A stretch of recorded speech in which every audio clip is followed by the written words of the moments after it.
What is integrated judiciary? What is independent judiciary? Let us understand. Integrated judiciary.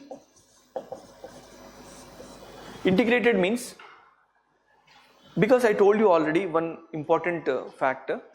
In India, we follow the federal system of government. What is that? Federal system of government. What is federalism? Yes? Federalism means there will be two independent governments in the operation. Each government is responsible for one dimension of governance. Each government is responsible for one dimension of governance. Okay. For example, telecom sector, it is under the ambit of the central government. Central government. Okay. Agriculture is under the ambit of the state government. Telecom is a national subject. Agriculture is the local subject. Local matters will be looked after by the state government. National level matters will be managed by the central government. In this way, you are able to have separation of powers between two governments. So, federalism ensures existence of two governments which are independent of each other, and every government will be having its own dimension of the responsibility. Dimension of its responsibility. That is called as, what is that? Federalism. So, federalism in an essence, it is nothing but distribution of powers between two governments. Distribution of powers between two governments. That is called as federalism. Okay, got to know about this point? Yes. Now, let us understand the integrated judiciary. Usually, the judiciary will be seen in the form of hierarchical manner. Just now I told you, hierarchical manner. Hierarchy means the order in the arrangement of the courts in the country. Order in the arrangement of the courts in the country from top to bottom. Top to bottom. By following a proper chain of command. By following a proper chain of command. That is called as hierarchical judiciary. Ardhamautundi hierarchical judiciary ante what is there? Arrangement of the courts from national level to district level. National level to district level. And they are arranged in a proper order. They are arranged in a proper order. And following a chain of command. Chain of command means Supreme Court will be the superior court over the High Courts. High Court will be the superior court over the district courts. Okay, tell me, is it not chain of command? Yes, it is a chain of command. Supreme Court supervises High Court's functioning. High Court supervises district court's functioning. In this way, from top to bottom, there is a orderly arrangement of courts, one above the other, one above the other. That is called as hierarchy. Okay, such hierarchical arrangement of the judiciary is called as integrated judiciary. I will expand the meaning of integrated judiciary. Just write down. In India, put a side heading, integrated judiciary. Okay, write down. In India, the judiciary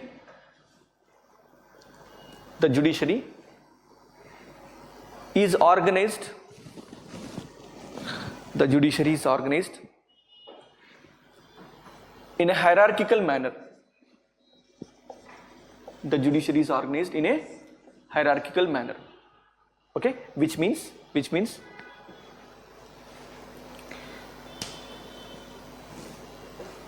the arrangement of the courts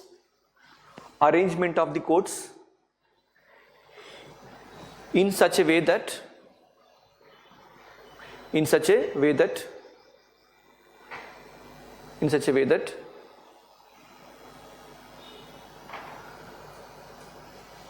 one court is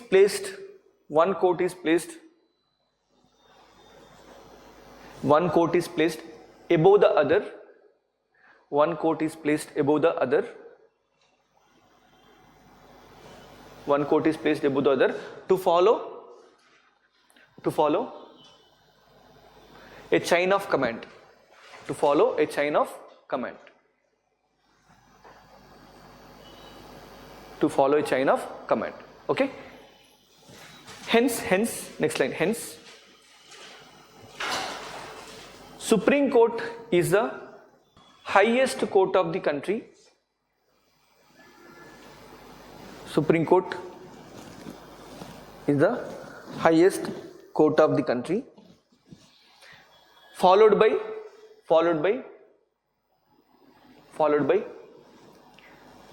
high courts at the state level, followed by high courts at the state level, and below which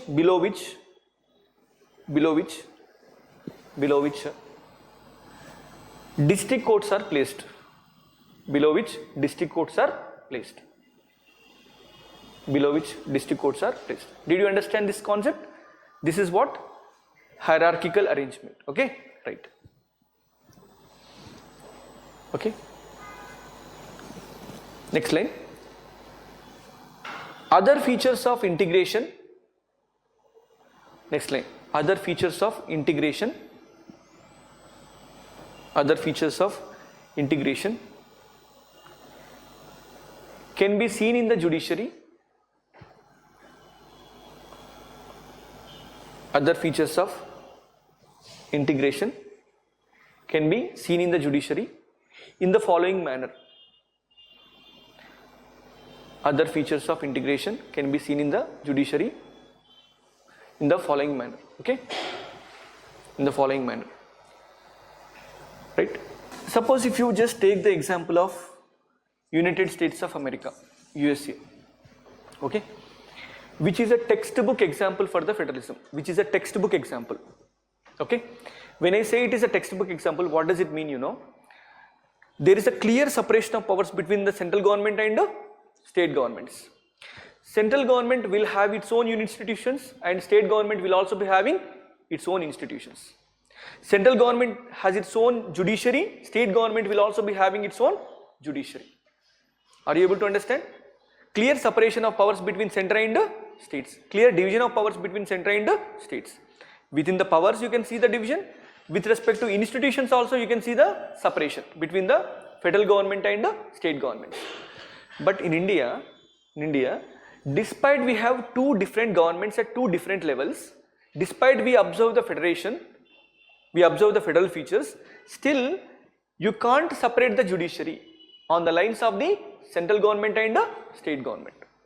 The way you are able to see the division between central and states, you can't say the division within the judiciary. In other words, the same judiciary will be serving the needs of the central government, serving the needs of the, what is that? State government.